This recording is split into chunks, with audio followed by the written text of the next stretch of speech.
personas, muchas de Guatemala, de Colombia, de Ecuador, de México, de Bolivia, de Argentina, de Perú, ok, de Venezuela, qué bien, excelente, Colombia, no sé si había mencionado, de Colombia, Oscar Montealegre, bienvenido, Costa Rica, Winston Méndez, excelente, excelente. Bien, y ya estamos en el live, ok. Falta Juan Camilo Casas Mantilla, no se sabe, ¿alguien que lo conoce? Está en sala de espera, Juan Camilo Casas Mantilla. Y Paula Villabona de Colombia. Sí. Y Deli Palazuelo, sí.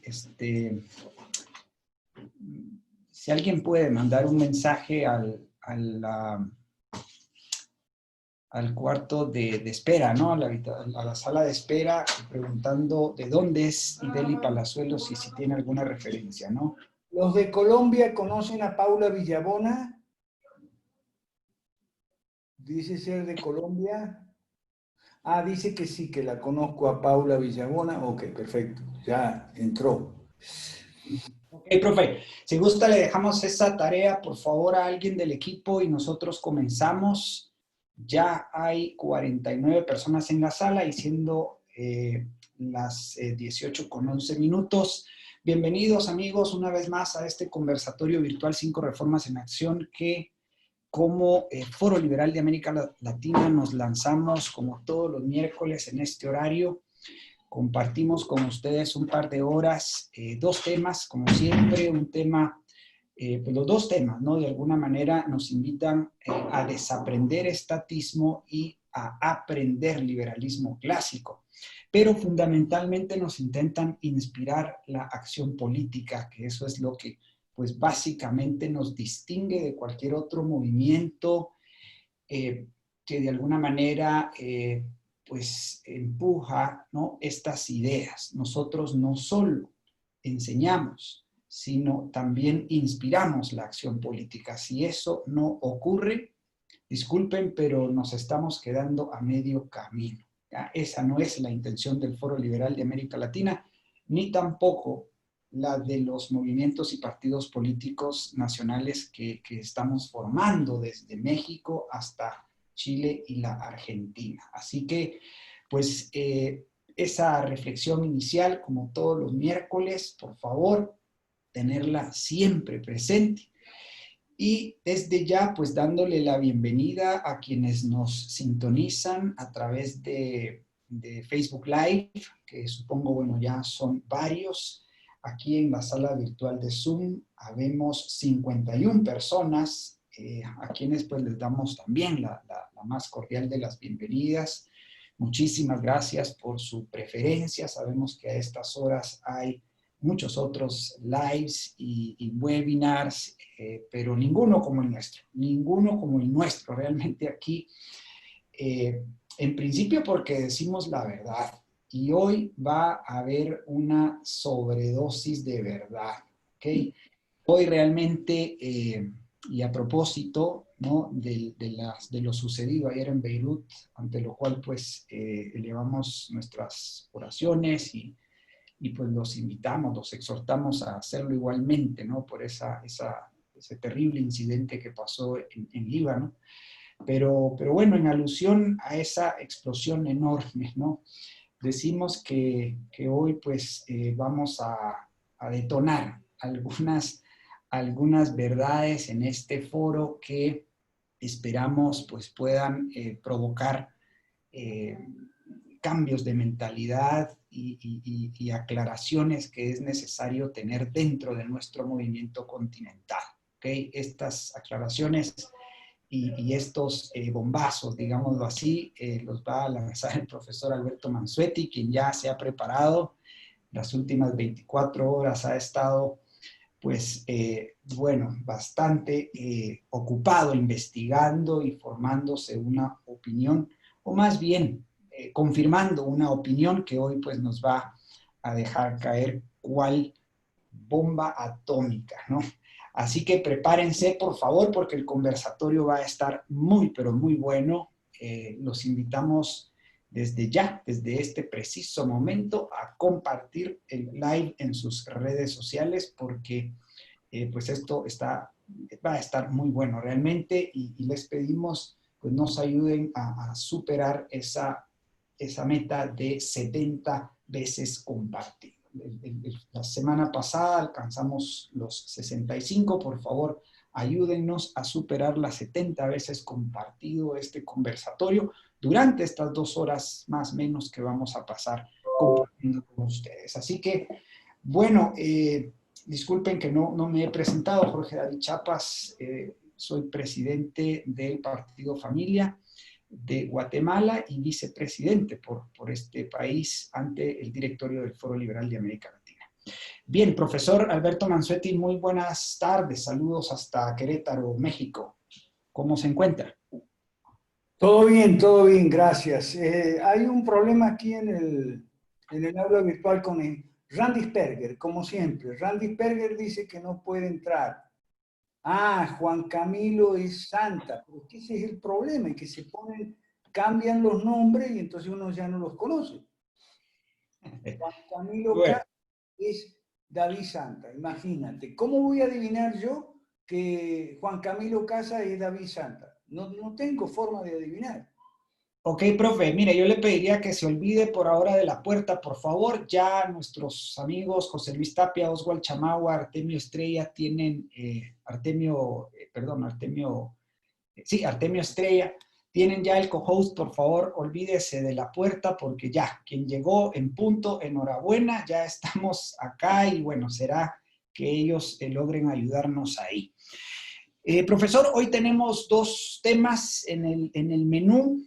El primero de ellos es hacia un sistema bancario de reserva 100%, y el segundo es el fracaso de la derecha convencional. En el marco de ese título, pues usted lanzará algunos temas muy interesantes que, insisto, están realmente muy buenos, y un servidor de ustedes va a exponer, diría yo, ojalá brevemente, el sistema bancario de reserva 100%, que ha quedado como en el tintero, realmente, y quizás debimos haberlo expuesto la semana pasada, porque traíamos ya una serie o una seguidilla de temas en el ámbito del dinero y la banca, ¿no? Habíamos hablado del patrón oro, de la banca, más bien primero de la banca central, después del patrón oro, y debimos de abordar la semana pasada este último tema, esta última de las, tercera y última de las 3 instituciones que yo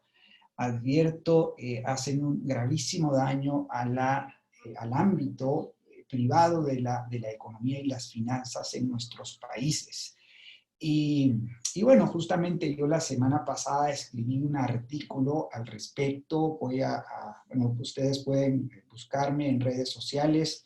En Twitter me encuentran como @jdchapas, y en Facebook, en Instagram, estoy en YouTube también. Realmente, bueno, ahí me pueden buscar, y en mis redes sociales pueden encontrar mi artículo Urge una banca de reserva 100%. Y bueno, entrando de lleno al tema, con el ánimo de dejarle la mayor cantidad de tiempo al profesor, porque, bueno, seguramente sobre ambos temas van a haber, pues, varias preguntas, ¿no? Pues, bueno, quiero contarles mi experiencia respecto de este último artículo que yo escribiera sobre estos temas en materia de dinero y banca, ¿no? Y bueno, debo compartirles que el haber escrito este artículo, que realmente tiene 1, 2, 3, 4 párrafos, ha sido el artículo para mí más difícil de escribir. En mis ya más o menos casi 10 años de escribir en diarios o medios digitales, y ya pues alrededor de los 7 meses de estar escribiendo para un medio impreso, el de mayor circulación para en Guatemala. Pues quiero confesarles que este ha sido uno de los artículos más complicados de escribir, porque debí de leer, bueno, alrededor de, no sé, alrededor de unos 10 o 12 artículos, algunos de ellos ensayos prácticamente, y verme, no sé, algunos 4 o 5 videos, ¿no? Algunos videos de 2 horas y otros de 1. Realmente hice una investigación exhaustiva y considero que ha sido realmente una investigación superficial, ¿no? Después de revisar toda esta documentación, bueno, puede ser que sea todavía una revisión bibliográfica superficial. No obstante, pues logré formarme un criterio y la complejidad, la dificultad después fue lograr presentar en 4 simples párrafos, ¿no? Toda esa cantidad de información que hay en torno a estos dos sistemas bancarios, ¿no? Al sistema de reserva fraccionaria, que es lo contrario a un sistema bancario de reserva 100%, e incluso diría yo el sistema de banca libre, que es también, digamos, un concepto prácticamente en el ámbito del anarcocapitalismo, podríamos decir, y si no que me corrija el profesor Mansuetti o el profesor José Luis Tapia acá presentes. Pero en todo caso, yo pues los animo a revisar este artículo que he escrito y que está pues en todas mis redes sociales, en las redes sociales del Partido Familia, para que se formen una idea pues finalmente de lo que hemos venido sosteniendo dentro de la reforma en economía y finanzas, de las 5 reformas, ¿no? Dentro de esa reforma en economía y finanzas, hemos dicho que es necesario la desregulación de los mercados, la privatización para la gente, la eliminación de privilegios, el retorno al patrón oro y la vuelta a un sistema bancario de reserva 100%, ¿no? Entonces, bueno, pues parte de mi curiosidad intelectual y con el ánimo de poner sobre la mesa un tema del cual nadie habla, ¿no? Ese es tal vez una de las primeras, quizás, nociones que yo quiero compartirles, ¿no? Y es que encuentro que en Guatemala, y es pues casi seguro que tampoco en los otros países de América Latina, nadie habla del patrón oro, muy pocos, ¿sí? Eventualmente y quizás solo en algunos círculos académicos, nadie habla ni del patrón oro, ni del cierre de la banca central, ni tampoco del sistema de reserva al 100%, ¿no? Nadie habla de estas cosas, ¿no? Y los especialistas y expertos de los bancos centrales se consideran gurús prácticamente incuestionables, ¿no? Nadie cuestiona a los gurús, a los expertos, a los técnicos de la banca central y obviamente pues ningún mercantilista, quizás para empezar, pero tampoco evidentemente ningún socialista pues va a cuestionar el banco central, la banca central y estas otras 2 instituciones, el dinero fiduciario y el sistema bancario de reserva fraccionaria, ¿no? Que son 3 perversas instituciones que básicamente tienen su génesis en esa medida número 5, esbozada en el capítulo número 2 del Manifiesto Comunista de Karl Marx, ¿ya? Ahí tienen su génesis esas 3 perversas instituciones y de las cuales pues no se habla, ¿no? Quiero decir que, no obstante, allí pueden tener en este manifiesto comunista pueden tener su génesis más inmediata, estas perversas instituciones. Realmente encontré que el sistema bancario de reserva fraccionaria se viene cuestionando desde hace muchísimos años, ¿no? Y el sistema bancario de reserva al 100% se viene defendiendo desde los casi orígenes de la humanidad, ¿no? Desde casi los orígenes, al menos digamos, de fenómenos como la escritura, ¿no? O sea, realmente encontré un artículo que yo les recomiendo mucho, que está escrito por el profesor Edward Fuller, ¿no? Este ha sido uno de mis principales insumos, digamos, para poder formarme finalmente un criterio y encontrar los argumentos más sólidos, ¿no? En el tema de la reserva al 100%, un artículo que se llama, un ensayo realmente que se llama La banca del 100% y sus defensores, una breve historia. Este artículo está en el Mises Institute, lo vamos a poner acá al terminar esta conversación. Vamos a ponerlo tanto en el Facebook, en la fanpage, como en nuestra sala de Zoom para que ustedes tengan alcance a ver este ensayo que escribe el profesor Edward Fuller.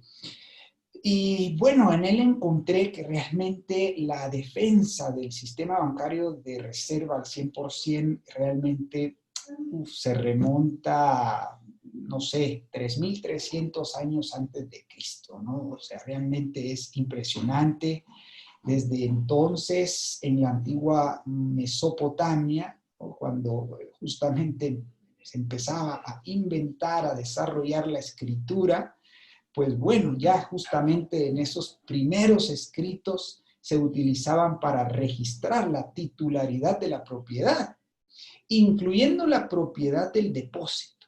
Imagínense entonces desde cuándo data, ¿no?, este tema de pues lograr ir encontrando cauce, ¿no?, a estas formas de propiedad. Dicho sea de paso, aquí vamos a encontrar que el tema de reserva fraccionaria o de reserva al 100% tienen mucho que ver con el principio de propiedad privada. Pero observen este dato interesante, ¿no? 1775 años antes de Cristo, ¿okay?, las reglas de la banca fueron consagradas en lo que se llamó el Código de Hammurabi. Las leyes 100, 191 tratan sobre el comercio en general, pero distinguen desde entonces entre el contrato de depósito y el contrato de préstamo, ¿no? Hay dos tipos de contrato, y esto tiene que ver con las funciones que tradicionalmente, a través de la historia, han ofrecido los bancos a sus clientes, a los cuentahabientes, a los ciudadanos en general. Y son dos tipos de servicio, ¿no? Número uno, la custodia del dinero. ¿Okay? La custodia del dinero que, bueno, hasta prácticamente entrado el siglo XX era oro o plata, ¿ya? O sea, básicamente eran metales preciosos, ¿no? Esa ha sido la primer función, ¿no? Esa función la empezaron a desarrollar los joyeros y orfebres, o sea, aquella gente que manipulaba y trabajaba estos metales preciosos, ¿no? La custodia del dinero ha sido, pues, uno de esos principales servicios que han ofrecido los bancos desde su creación, digamos, muy como los conocemos ahora a principios del siglo XV, ¿sí? El Banco de Suecia se registra como uno de los primeros bancos, después el Banco de Inglaterra, los bancos en Italia. Vamos a repasar algunos datos ahí interesantes, pero lo cierto es que el guardar el dinero, la custodia del dinero era una de esas principales servicios, ¿no?, que ofrecía la banca a sus clientes. Y el otro servicio fundamental que ofrece la banca es, pues, justamente el préstamo, ¿no?, el crédito.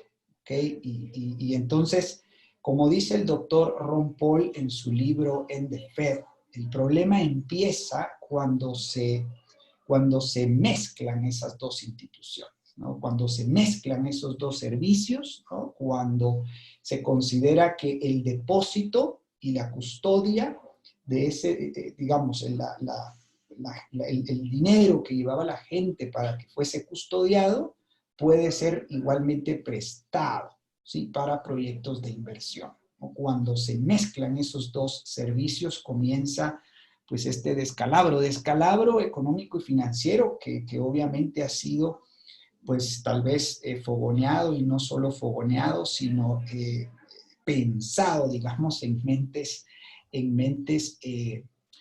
socialistas o presocialistas, digamos, o premarxistas prácticamente, ¿no?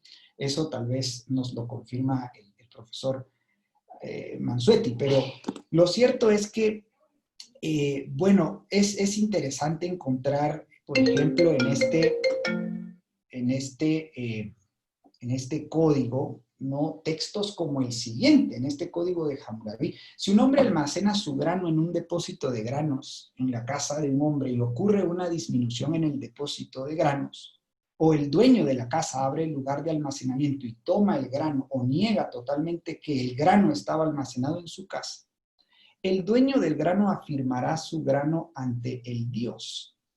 Y el dueño de la casa que tomó el grano pagará el doble al dueño del grano. Bueno, este es un texto que se consagra en este código de Hammurabi, 1775 años antes de Cristo, y bueno, se advierte claramente que el tocar el dinero que el cliente, el cuentahabiente, el depositante, deja en custodia del banquero, pues es una usurpación de propiedad. Es una usurpación a la propiedad privada, ¿no? Y eso es en síntesis lo que ocurre con el sistema de reserva fraccionaria. Yo quiero acá, pues básicamente describir, digamos, qué es esto del sistema bancario de reserva fraccionaria, ¿no? Y es que, como lo enseñaba yo a mis hijos el viernes pasado en una especie de juego que me atreví a inventar ahí, ¿no? A jugar de banquero y que ellos eran depositantes y toda la cuestión. Pues yo lo que sucede es lo siguiente, básicamente, ¿no? El depositante lleva su dinero al depositario, en este caso el banquero, deposita una cantidad de dinero para que lo custodie. En principio, debiese de haber un contrato, ¿sí? Un contrato de depósito, ¿okay? Un contrato de depósito que, pues, establezca las responsabilidades de cada una de las partes, los derechos, las obligaciones, pero en este caso, el depositante ofrece este dinero para que lo custodie y asume que el dinero siempre estará allí.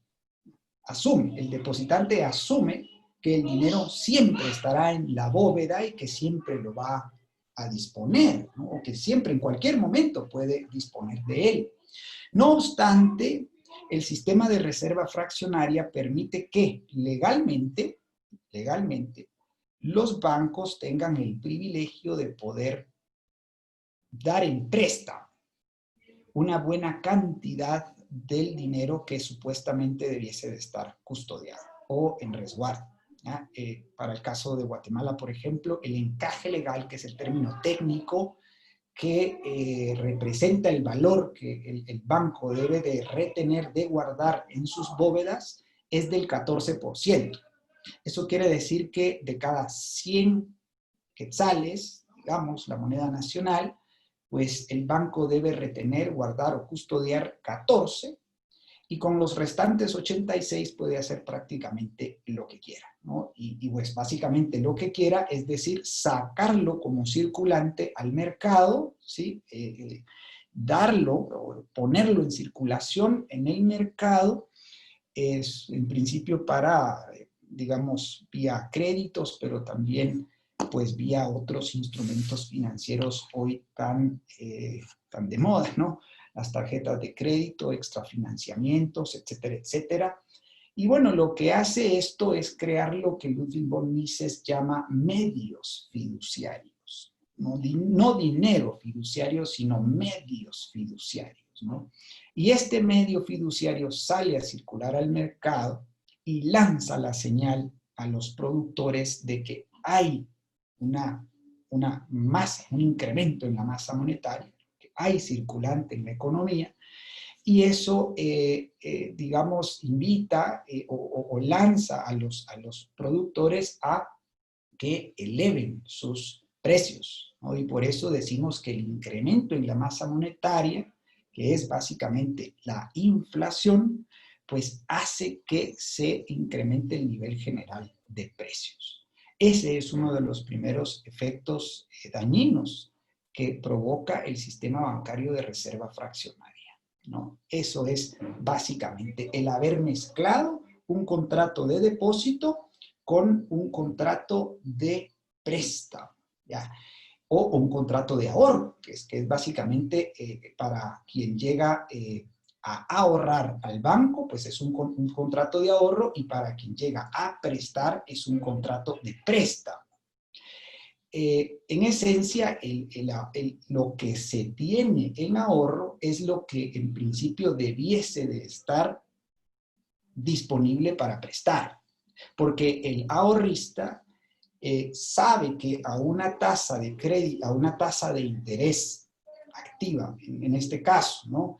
Pues él va a recuperar algún capital de ese ahorro, porque el banquero utilizará ese ahorro como préstamo en proyectos de inversión que el banquero considere que son proyectos rentables.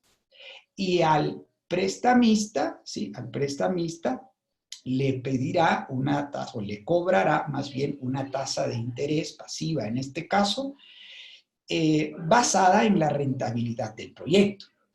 Y una vez recupere esa tasa de interés, pues el negocio del banquero está en quedarse con una porción de esa rentabilidad y trasladarle otra porción a quien está ahorrando. No sé si por ahí logré explicar, digamos, lo que sucede en términos de contratos de depósito y contratos de préstamo o contratos de ahorro, ¿no? El problema, como dice el doctor Rompol, fue cuando se mezclan estas dos instituciones en esta perversa, estos dos servicios, perdón, en esta perversa institución llamada Sistema Bancario de Reserva Fraccionaria, que al final pues es de alguna manera respaldada, alcahueteada o avalada por los gobiernos, porque obviamente a los gobiernos pues les conviene, ¿no? Yo incluso llegué a escuchar les conviene, y tanto les conviene a los gobiernos como les conviene a los banqueros, ¿no? Y aquí pues vale la pena decir muy claramente que este es uno de los grandes desafíos que enfrentamos en todos nuestros países latinoamericanos, porque la banca privada en América Latina pues goza de este privilegio y bueno, es común que sean posiblemente las familias que tienen mayor cantidad de recursos económicos y que, bueno, pues cómo llegar a decirles hay que derogar ese encaje legal, hay que derogar estas leyes, hay que terminar con estos privilegios, ¿no? Esto realmente pone cuesta arriba nuestro proyecto de la gran devolución y las 5 reformas, pero bueno, hay que definitivamente hacer el esfuerzo de llevar en todo caso este mensaje. Bien, en este documento de Edward Fuller, que insisto, es un documento realmente contundente, ¿no? Contundente, maravilloso, porque va desglosando paso a paso en todos los momentos de la historia, pues esos grandes nombres que han respaldado el sistema de reserva 100%, ¿no? O pues podría llamárseles o llamársenos los 100%istas, ¿ok? Los 100%istas. Y bueno, ahí encuentro nombres como los siguientes, amigos. Escuchen solo por mencionar algunos, y es que realmente son muchísimos los nombres que encuentro, pero por ejemplo, encuentro a Aristóteles, ¿no? Aristóteles era un 100%ista, abogaba por el sistema bancario de reserva al 100%. En uno de sus documentos se encuentra el siguiente texto, ¿no? Dice, los bancos de reserva fraccionaria ponen en riesgo la propiedad de los depositantes y por lo tanto incumplen su promesa de salvaguardar la propiedad. Bueno, después de Aristóteles hay muchos otros filósofos griegos, como Justiniano, por ejemplo, que también defiende el sistema de reserva al 100%. Luego de Aristóteles damos un salto grande, aunque en realidad pues hay muchos ahí, ustedes pueden leer este ensayo, pero bueno, Santo Tomás de Aquino, por ejemplo, es, bueno, otro de los que defiende este sistema, el cardenal Tomás Cayetano, dominico, ya hablando del siglo XV, mitad del siglo XV, principios del siglo XVI, ¿no? Esto, pues él defiende esta institución también. Francisco de Vitoria, bueno, estamos también hablando de finales del siglo XV, hasta finales del siglo XVI. Y luego, pues yo diría que una buena parte de los padres de la escuela de Salamanca, ¿no? Ahí podemos mencionar a Luis Saravia de la Calle, Martín de Azpilicueta, Tomás de Mercado, Domingo de Soto.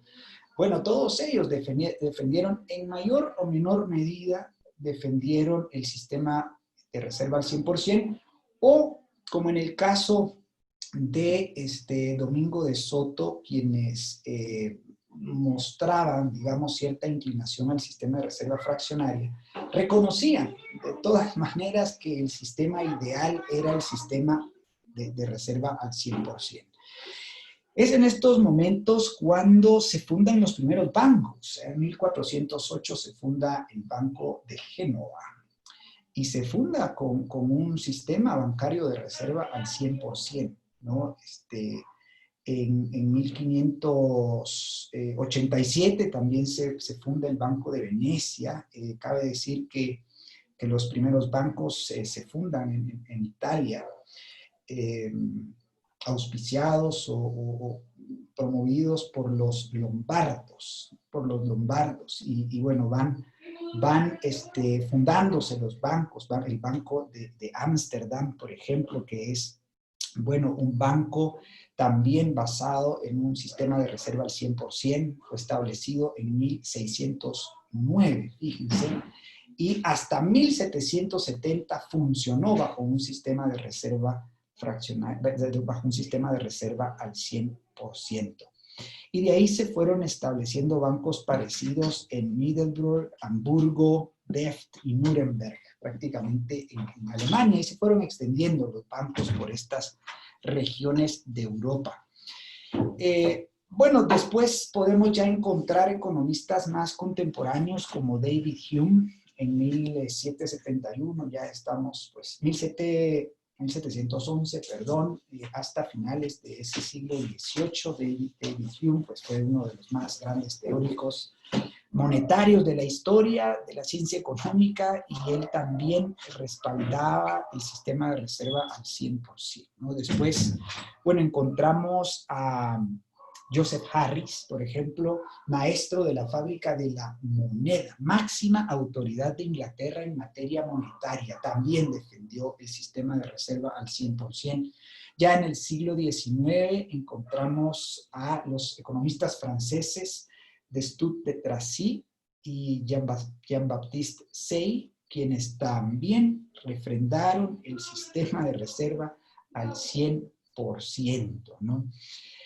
Say aplaude a los bancos de depósito al 100% y escribe, dice, mire, un medio compuesto enteramente de plata o de oro provisto de un certificado que solo pretende su verdadero valor intrínseco y, por consiguiente, exento del capricho de la legislación, ofrecería tales ventajas a todos los departamentos de comercio y a todas las clases de la sociedad, que no podría dejar de obtener divisas ni siquiera en países extranjeros. O sea que de alguna manera está, pues, refrendando y aplaudiendo lo que dice el autor acá, aplaudiendo a los bancos que utilizan este sistema, específicamente al Banco de Venecia, de Génova, de Ámsterdam y de Hamburgo.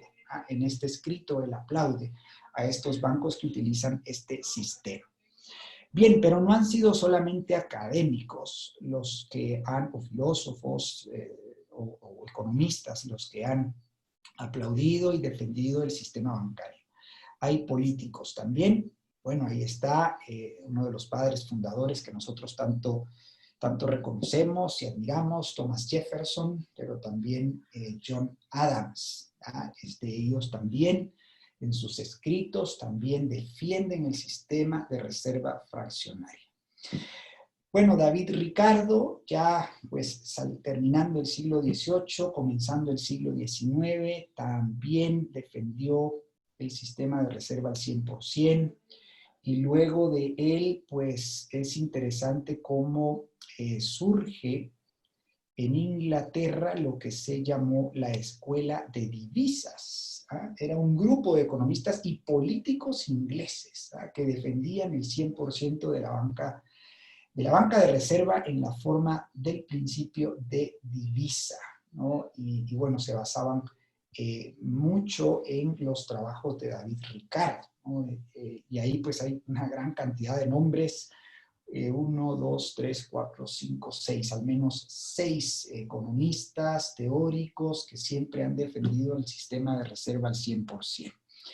Bueno, en 1844, mitad del siglo XIX, pues ocurre un hito, ¿sí?, en la historia de esta institución, esta perversa institución de la reserva fraccionaria, y es la famosa ley de Peel, P-E-E-L. Peel es el apellido del ministro de Hacienda de Inglaterra de aquella época, Robert Peel. Pues bajo su gestión se aprueba esta ley, una ley que fue considerada una gran victoria en el movimiento, en la historia del movimiento bancario 100%. Sin embargo, dice Edward Fuller, y esto lo refrenda también Jesús Huerta de Soto en un pequeño video en el cual nos explica cuál es el error de la ley de Peel, ¿no? Dice, contenía un error fatal, ¿no? Y es que no incluía o no aplicaba el requisito de reserva del 100% a los depósitos, ¿ya? Entonces dice, bueno, los bancos de encaje fraccionario bajo esta norma aún podían expandir el monto de los depósitos. Esto provocó las crisis financieras, los pánicos bancarios de 1847 y pues prácticamente a partir de allí se desacreditó la ley de Peel y el movimiento bancario del 100%. O sea, bueno, esta ley contenía ese error fatal y entonces pues prácticamente no tuvo los efectos que se hubiesen esperado, ¿no? No obstante, durante el siglo XIX hubo pues varios economistas estadounidenses que defendieron la reserva al 100%. Condi Raguet, Daniel Raymond, Amos Kendall, William Gouch, Charles Holt Carroll, Amansa Walker, John Bascom. Bueno, en fin, realmente hay muchísimos nombres acá. Son alrededor de 2 párrafos, amigos, de nombres de economistas estadounidenses, principalmente. En Rusia también se cita alguno. Ya en el siglo XX, pues bueno, nuestros grandes economistas de la escuela austriaca, principalmente Ludwig von Mises, era pues uno de los más acérrimos defensores del sistema de reserva al 100%. Y bueno, él decía lo siguiente, ¿no? En su obra clásica, Teoría del Dinero y del Crédito: la concepción básica de la ley de Peel debería ser reformulada y aplicada de manera más completa que en la Inglaterra de su época, incluyendo la cuestión del crédito en forma de saldos bancarios dentro de la prohibición legislativa. Vean qué interesante esto, porque bueno, hablando de estos temas con el profesor Mansuetti, con quien yo pues siempre sostengo conversaciones en estos temas y le pregunto y le pido literatura y demás, pues bueno, resulta que algunos anarcocapitalistas y algunos libertarios, ¿no?, abogan por la banca libre, por el concepto de banca libre, y consideran que no es conveniente el sistema de reserva al 100%. Hay algunos críticos que bueno, logran identificar dónde están estas falencias. Por ejemplo, nuestro economista, uno de nuestros economistas referentes, también Juan Ramón Rayo, pifia, digámoslo así, en este tema, y hay algunos economistas que han hecho ver estas fragilidades en sus ideas respecto de la reserva fraccionaria y respecto de la banca libre, ¿no? Ellos le otorgan la culpa al tema del incremento de la masa monetaria, a lo que ellos llaman el descalce de plazos. El descalce de plazos, bueno, es un fenómeno bastante más complejo tal vez que de lo que yo pueda explicar. Dicho sea de paso, yo me debí comunicar con uno de los economistas de la UFM para que me explicara todo este asunto. En realidad, como él mismo me decía, mira Jorge, estos son temas que se dan en cursos de 6 meses y decírtelo en un audio, en una nota de voz se vuelve sumamente complicado. Pero bueno, al final, platicando con el profe sobre estos argumentos de los libertarios respecto del descalce de plazos y de la banca libre y demás, pues encontramos que el tema del sistema bancario de reserva fraccionario debe consagrarse como una prohibición legislativa, como una prohibición constitucional idealmente, o como una prohibición como mínimo en una ley específica en la materia, ¿no? Y esto, bueno, a mí me sorprendió porque, bueno, de alguna manera Mises alude a la necesidad de una prohibición legislativa, o sea, advierte que esto debe quedar consagrado en una ley. Esto es sumamente interesante y el profe lo resume en esto, o sea, es básicamente remitir a la banca privada a los principios generales del derecho civil y mercantil. Y eso es lo que no les gusta a los libertarios. Y en eso, digamos, como que se resume este tema que parece bien, bien interesante. O sea, es una prohibición legislativa, estimados amigos, y uno podría pensar acá, esta es una ley buena, ¿no? Sí, efectivamente, no una ley como tal, pero sí una norma que de alguna manera debe quedar consagrada constitucionalmente. Como dicho sea de paso, creo lo estamos proponiendo en la Constitución Política Liberal para Guatemala y para nuestros países, como no. Allí se está consagrando la prohibición del sistema bancario de reserva fraccionaria. Bueno, para ir terminando, Mises, Hayek, de alguna manera, interesantemente surge a mediados del siglo XX, surge el Plan Chicago, ¿no? Que fue una legión de economistas también que defendió el sistema de reserva al 100%, uno de sus grandes líderes, Irving Fisher, ¿no? Que es muy reconocido en los Estados Unidos, pues bueno, empujó mucho esto. También lo hizo Murray Rothbard y, bueno, ya más recientemente Jesús Huerta de Soto, con quien en esto, pues sí, es nuestro gran referente, ¿no? Él entiende muy bien el tema de la reserva fraccionaria y lo perverso que es, ¿no? Y pues obviamente lo beneficioso que es el sistema bancario de reserva al 100%, porque evita la expansión crediticia, esos auges ficticios y pues obviamente las consecuencias que son las caídas o las recesiones económicas y los ciclos económicos en términos generales. Ese desorden económico, financiero, que es macro y que parece que la gente pues no necesariamente lo advierte, amigos, pues repercute en que la gente de a pie pues no le alcanza el dinero, ¿no? Al final de cuentas, a esta gente de a pie no le alcanza el dinero que tiene en la bolsa y cada vez que va al mercado, a la tienda, al supermercado, se encuentra con que con el dinero que lleva, pues no le alcanza para comprar lo mismo que compraba hace algunos meses, ¿no? Y eso es porque los salarios reales caen, la moneda se devalúa, y porque las señales que se lanzan al mercado a través de la banca central y a través de la banca privada, pues conducen a elevar el nivel general de precios. Y eso hace que, pues básicamente, pierda poder adquisitivo la moneda y pues básicamente, en otras palabras, pues por esta razón cada día somos más pobres. Así que esa reforma número 2 en economía y finanzas pues se vuelve cada vez más importante, más crítica, ¿sí? Recuérdense que cerrar los bancos centrales en nuestros países, retornar al patrón oro y volver el sistema bancario a un sistema de reserva al 100%, es prácticamente indispensable. Son, pues como lo decimos nosotros, un paquete de reformas que se convierten en nuestro mejor plan social, porque beneficia principalmente a los más pobres. ¿Sí? A ellos los beneficia principalmente y bueno, en gran medida a ellos nos debemos principalmente.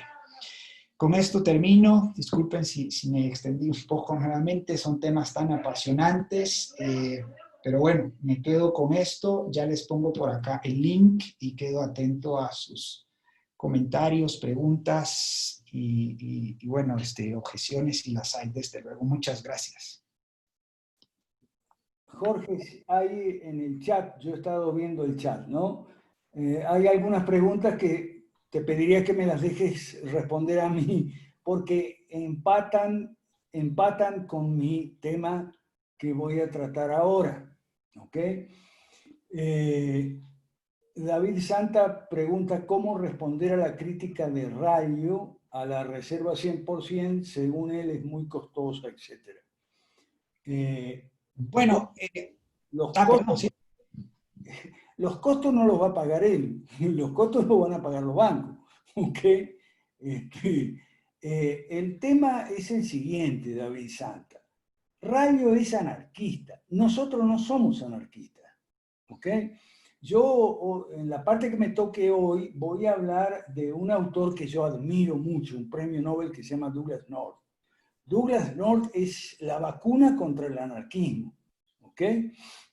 Entonces, a mí, en ese punto, Rayo para mí no es aceptable. Son cosas de los anarquistas que no quieren prohibición.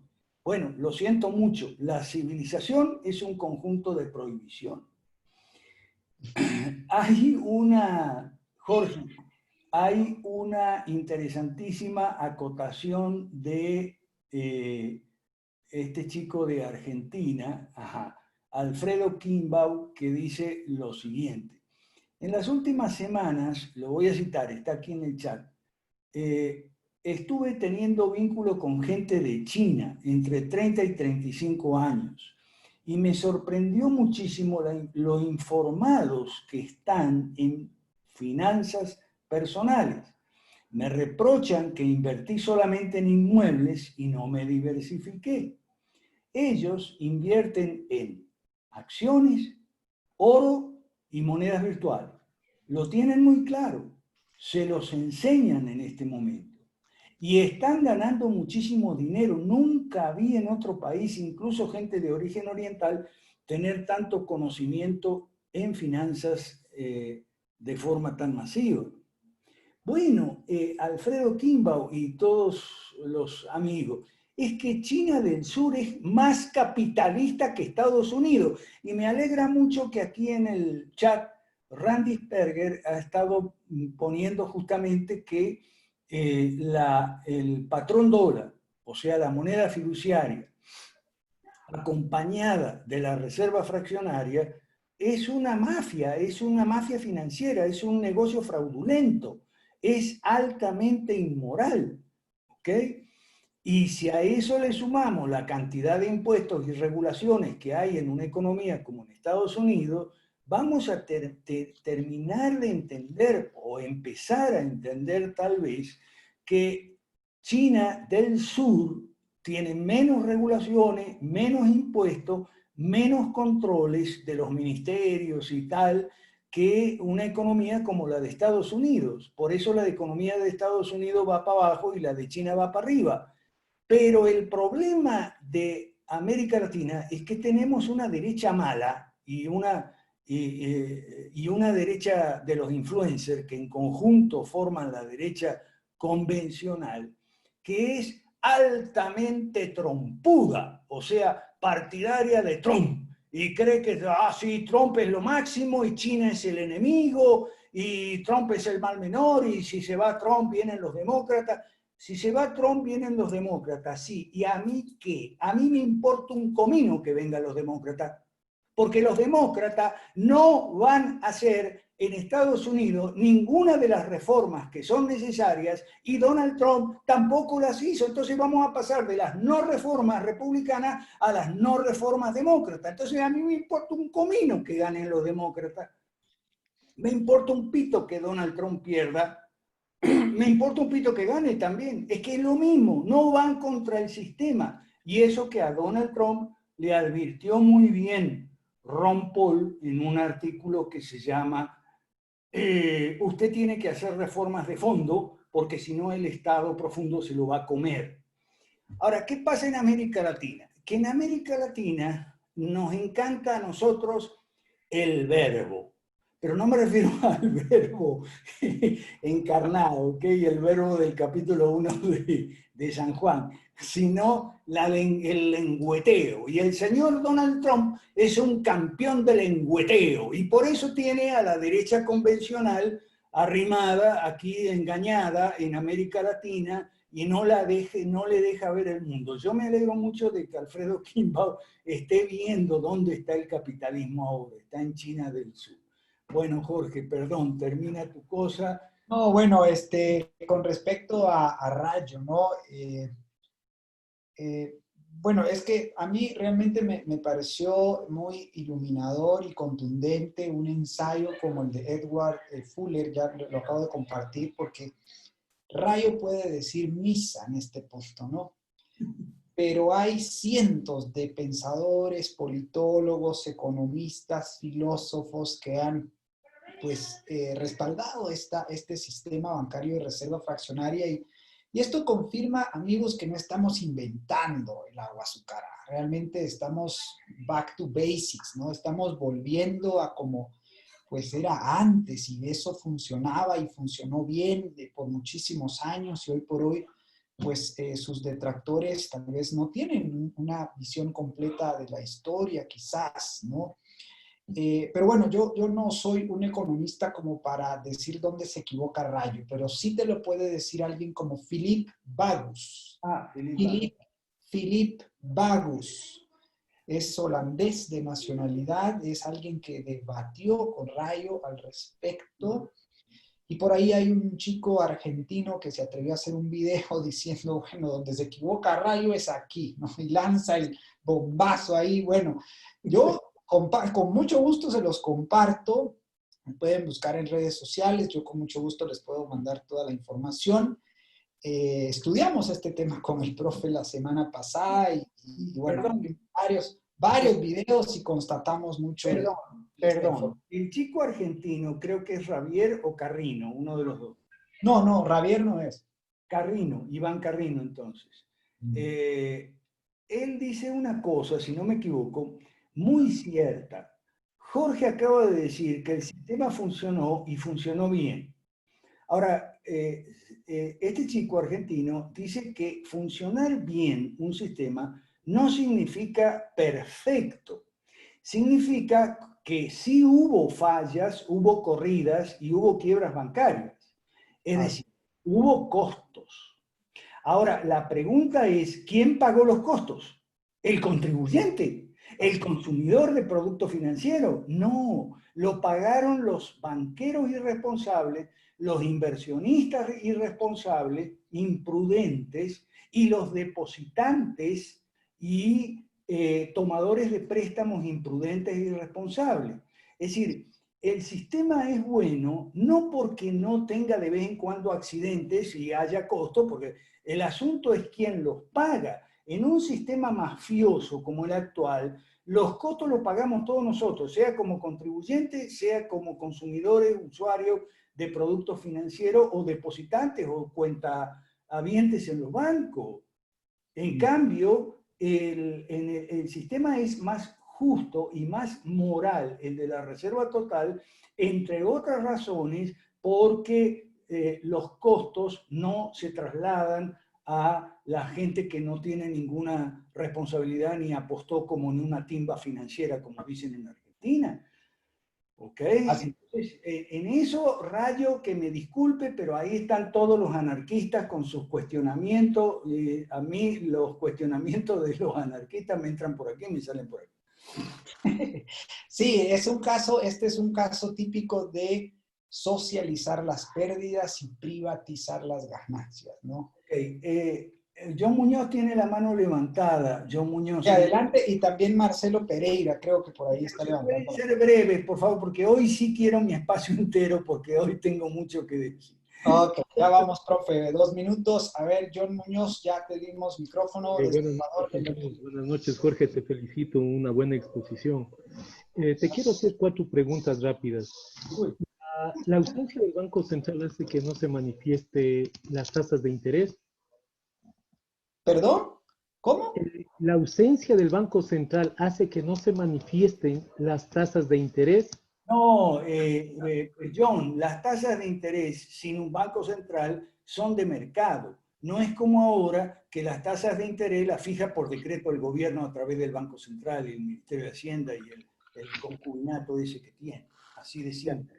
La otra pregunta que te quería hacer dice, en los que no existen Banco Central, no habrá papel moneda de curso forzoso.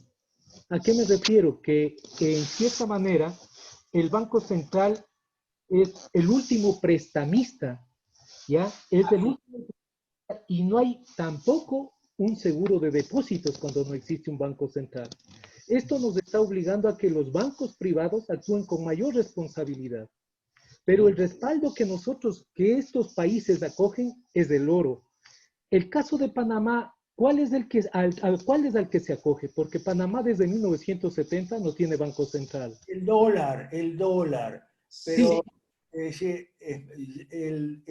el dólar es la moneda en Panamá. Alberto, disculpa, pero es la moneda, pero es un papel moneda no forzoso, porque en Panamá también pueden circular otras monedas Bueno, libremente con sí, el mismo peso de importancia económica que el dólar. correcto, correcto. Sí, Allá estamos dentro del marco y del margen de un mercado libre, lo que nosotros pregonamos. sí, señor.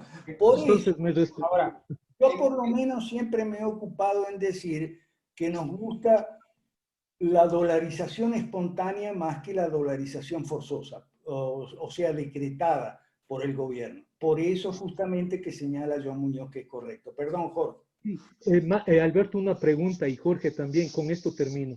El manejo privado de la masa monetaria es crucial para que se tenga éxito en la dolarización en países como Ecuador y El Salvador que optaron por la dolarización. ¿Qué opinas tú? O sea, te repito, el manejo privado de la masa monetaria es crucial para que tenga éxito la dolarización en países como Ecuador, Salvador o otros países que deseen optar por esta opción. sí, claro, pero eso depende de cuánto tienen de reservas en oro para hacer la paridad y hacer la equivalencia. El tema es que aún y cuando se dolarizaron con base en el patrón dólar. Y ese es el problema, que no, la moneda no está respaldada al 100% por oro. Sí, Y eso es lo que pasa también en Panamá. Ojo, porque en Panamá ciertamente no hay un banco central, pero no quiere decir que no haya una política monetaria eh, basada en un dinero fiduciario, ¿no? Y esto también de alguna manera altera el sistema. No tienen esta perversa institución que es el Banco Central, que ciertamente, lo mencionabas, es prestamista de última instancia, lo cual lo hace pues también perverso bueno, inmoral, ¿no? y además, John Muñoz, cuando tú hablas de que si eso no es crucial para tener éxito, la dolarización o cualquier otra medida, el éxito siempre es relativo al logro de un objetivo. Entonces, cuando vos decís la dolarización fue un éxito o no fue un éxito, en relación con qué, con cuál objetivo, contener la inflación, sí, fue un éxito. Pero si no está acompañada de otras medidas, por eso nosotros somos 5 reformistas, entonces no va a haber éxito en cuanto a otros objetivos, como desarrollo, inversiones, empleo, etcétera. ¿Okay? Eso es algo que los economistas, a mí por lo menos los buenos economistas me han enseñado muy bien. Los límites de las políticas públicas en la economía. O sea, tal política es buena para tal cosa, pero no necesariamente para tal otra. Bueno, podemos empezar con el segundo tema, Jorge. Hay una pregunta última aquí con Marcelo Pereira. Adelante, Marcelo, ya micrófono abierto. Gracias. Buenas noches. Bueno, primero que nada agradecer a Horacio Serrano por la invitación. Gracias a todos, la verdad que muy cálido. Gracias, Jorge. Excelente la exposición. Y bueno, primero que nada, me quedó esto del sistema de reserva al 100%. En el sistema actual, en el sistema bancario actual, cuando uno hace un depósito, recibe algo a cambio que vienen a ser los intereses por ese depósito que uno hace, ¿verdad? En el sistema 100%, al no recibir ese interés por el depósito, quien debe pagar es el cliente al banco en realidad. ¿Sí? Ese vendría a ser una contra que tiene el sistema, ¿verdad? El sistema de reserva del 100%, donde el cliente debe pagarle al banco. Entonces, esa es una contra. Si estoy equivocado, por favor, Alberto. Perdón. No es una contra, es un costo. Ajá, correcto. Lo que pasa es que escuché que usted decía que el costo lo pagaba el banco. Y en realidad el costo lo paga el cliente. El costo de servicio lo paga el que se beneficia con el servicio. Correcto. Obviamente, la clave, Marcelo, está en diferenciar el contrato de depósitos del contrato de crédito, ¿no? Correcto. Ahorro. Okay. Bien. Perfecto. Okay. Se entiende. Bien, y el segundo tema, rapidito se lo digo. En la década del 70, las reservas venían en oro hasta la década del 70, cuando Estados Unidos, en una viveza, hace un convenio con Arabia Saudita, ¿sí? Y nace el petrodólar. Como ustedes bien saben, nosotros la Argentina no dolarizó, sino que hizo una convertibilidad del peso, una paridad peso-dólar. No nos fue muy bien realmente. Y sería interesante en las reservas en oro, porque obviamente sacarían a muchos países del pozo en donde están, porque justamente Estados Unidos en su viveza hizo que muchos países sucumbieran con esto de tener las reservas en dólares, ¿verdad? Es complicadísimo. Así que, bueno, simplemente eso. Muchísimas gracias por escuchar. Muchísimas gracias por la invitación nuevamente, Horacio. Y bueno, espero estar nuevamente en la próxima. Gracias. Gracias, Marcelo. Marcelo, gracias. Bien, es suyo, profe, adelante. Gracias, Marcelo. Pero esa viveza de los Estados Unidos, también los otros países se la dejaron pasar. Entonces, ¿quién tiene la culpa? ¿El chancho o el que le da de comer? Entonces, los otros países se la dejaron pasar, pero no todos. Yo quiero hacer una salvedad aquí, que es que los países musulmanes, dentro de la OPAEP, la Organización de Países Árabes Exportadores de Petróleo, hubo una propuesta del primer ministro indonesio de tener una reserva metálica, tener una moneda con reserva metálica y entonces no depender del dólar, y acudió al dinar, que es la moneda que está en el Corán. Entonces, y lamentablemente no ganó la votación y eso no se hizo, pero hubiera sido un tremendo golazo ahí contra el patrón dólar. Y eso pasó en los 70s, profe. Un poquito después. Entonces, creo que es en los 80. Entonces, y lo otro, Marcelo, es que yo escuché una conferencia de Cavallo y me convenció de algo. Cavallo dijo que la dolarización argentina, que en realidad no era dolarización, era una caja de conversión, fracasó porque no se acompañó con otras medidas de disminuir el gasto público y disminuir el peso del Estado, etc. Y yo, honestamente, le encontré toda la razón a Cavallo en eso que dijo. Ok, ¿me dejan empezar con mi tema? Sí, adelante, profesor. Solo les recuerdo, bajo el título El fracaso de la derecha convencional. Usted manda cuando le ponga la información que quiera. Convencional, sí. Para preparar este tema, yo me ayudé, por supuesto, con Jorge, con José Luis, que son mis asesores, incluso con Jorge Méndez, que lo discutimos también, el tema del concurso de Relial, que es un mamarracho. Pero la quinta de la torta fue que descubrí que el último libro del premio Nobel Douglas North, que se llama La violencia. Ahí está Jorge en el chat, lo puse, si quieres lo puedes compartir ahí. Ok.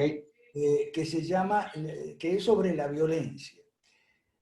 Sobre la violencia escribe Douglas North y otros dos colaboradores un libro extraordinario, no tanto por lo que dice el libro en sí mismo, que es muy bueno, lo que plantea, por lo menos en su...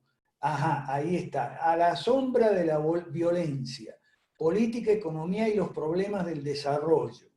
¿Okay? Ese libro está en PDF en inglés y hay por lo menos una reseña en español. Así que se pueden dar el gusto que me di yo de estudiar un poco, no entero, este libro y sobre todo, como digo, no tanto por el libro en sí, que no es malo, es muy bueno, sino por las dos conclusiones que me permiten a mí, creo que permitirían a cualquiera desprender muy fácilmente de la tesis del libro. La tesis del libro es lo siguiente. La política trata sobre el Estado, ¿ok? Y los asuntos de Estado. Y el Estado es el instrumento para tratar con la violencia. A mí me encanta cuando encuentro científicos sociales, economistas y tanto como de otras disciplinas, que después de unas sesudas investigaciones de campo y teoréticas y demás, llegan a conclusiones que ya estaban en la Biblia, ¿ok? Porque esa idea de que el Estado es un instrumento político para tratar con la violencia, ¿ok? A través de la policía y de la rama judicial, ¿ok? Eso es el Estado, pues esa idea es 100% bíblica. Entonces, me encanta, a mí yo personalmente me pasó lo mismo. Yo me pasé 20 años de mi vida estudiando liberalismo clásico para llegar a conclusiones que después de 20 años de estudio encontré que estaban en la Biblia. ¿Okay? Para mí, y discúlpenme los no creyentes, pero para mí Dios me puso a leer la Biblia en el momento en que estaba listo, yo, ¿ok? Ni un minuto antes ni un minuto después. Y estuvo eso muy bien porque si lo hubiera hecho antes, probablemente no hubiera entendido la Biblia y a lo mejor la botaba al cubo de la basura. Y la lectura de este libro me confirma todas esas mis conjeturas y sospechas y tesis, digamos. Ahí está René Ortega. Bueno, entonces hay dos conclusiones que yo saco de este libro, ¿okay? Donde no se refiere a América Latina, se refiere a otros casos, excepto México, habla sobre México bastante, el único país que toca de América Latina. Pero hay dos conclusiones. Uno, la izquierda viene promoviendo la violencia en toda su forma desde hace más de 100 años en América Latina. La izquierda ha promovido la violencia desde el gobierno y desde la oposición. Desde la oposición parlamentaria o oposición legal, digamos, hasta la oposición ilegal. Ha usado la izquierda todos los medios dirigidas al único fin de promover la violencia. ¿Promover la violencia para qué? Para a través de la violencia, que es la partera de la historia según Marx, a través de la violencia acabar con el capitalismo. Y cuando digo violencia me refiero a guerrilla urbana, como ahora en Chile, lo que tenemos ahora en Chile es guerrilla urbana. O guerrilla rural, como tenemos en Colombia, por ejemplo, la FARC y el ELN, y las disidencias, es guerrilla rural. ¿Okay? La violencia sindical, que los argentinos hemos sufrido y padecido y conocemos muy bien, la violencia sindical es otra forma de violencia. ¿Okay? Violencia sindical que está apoyada por el Estado, es decir, el tema es el siguiente, la izquierda ha usado el Estado, como también las estructuras que no son del Estado, para siempre el mismo fin, promover la violencia. ¿ok? Cuando digo violencia sindical desde el Estado, me refiero a los tribunales del trabajo. Los tribunales del trabajo y los jueces del trabajo son enemigos declarados de la empresa y lo que ellos quieren es cerrar la empresa para que entonces se arme un comité de trabajadores que autogestione la empresa, bla, bla, bla. Eso lo han hecho muchas veces. Y en el siglo pasado utilizaron la narrativa de proletarios versus burgueses, pero en este siglo utilizan otras narrativas igualmente dialéctico-hegelianas, ¿ok? Por ejemplo, hombre versus mujer, jóvenes versus viejos, homosexuales versus homofóbicos, la especie humana versus el planeta, etcétera, etcétera. Todo lo que se te ocurra que sirve para promover la violencia desde el Estado, desde las calles, desde la prensa, desde las redes sociales, todo lo que sirva al objetivo de promover la violencia es lo que la izquierda viene haciendo desde hace 100 o más años. Acabar con el capitalismo mediante la violencia en todas sus formas. Esa es la primera conclusión que yo saco. Y la segunda conclusión que yo saco, que quería tratar esta noche, y después voy a tratar de abreviar lo que pueda para escuchar opiniones o preguntas o dudas, lo que sea, o comentarios. La segunda es la siguiente. La historia de América Latina se puede, de los últimos 100 años en América Latina, para no ir más atrás, se puede escribir en base a estos dos parámetros. La izquierda promoviendo la violencia y la derecha convencional, ahí donde yo entro en el tema de hoy, el título es El fracaso de la derecha convencional, ¿okay? La derecha convencional en todas sus ramas ha sido absolutamente incapaz de tratar con la violencia promovida por la izquierda mediante la única forma posible, que es las reformas estructurales necesarias para quitarle a la izquierda tanto sus pretextos como sus recursos. Esa es la historia de América Latina, ¿ok? Entonces, la derecha convencional, por derecha convencional voy a entender, la derecha politiquera, la derecha mala, para mí Uribe es digamos, lo más representativo, lo más ilustrativo de lo que es la derecha mala. Y Uribe no le sirvió a Colombia, ni le sirvió a él hacer todos los pactos que hizo con toda clase de izquierda.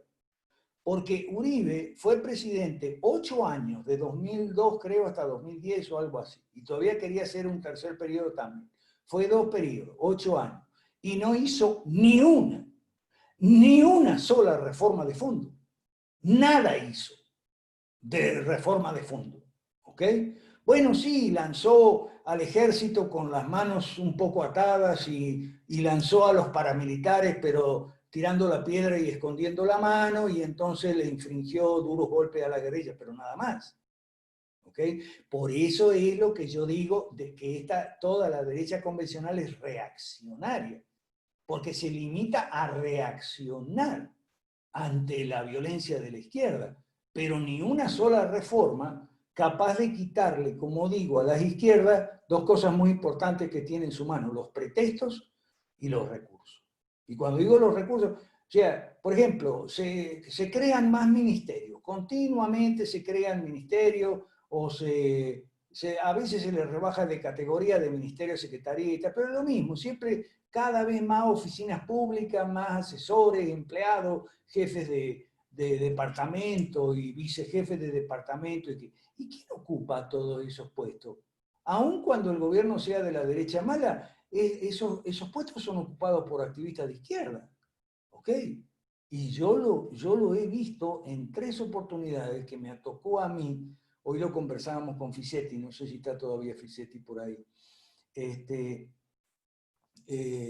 3 oportunidades que me tocó a mí estar cerca de círculos de poder, En Argentina, cuando yo tuve un puesto en la Casa Rosada, la Casa de Gobierno, a los 21 años, después en Venezuela, cuando fui 5 años asesor en el Parlamento, en el Congreso, y después en Guatemala, cuando estuve en la cúpula de un partido político, ¿okay? El partido Viva, de Harold Caballero. Entonces, en esas 3 oportunidades me tocó estar cerca del poder.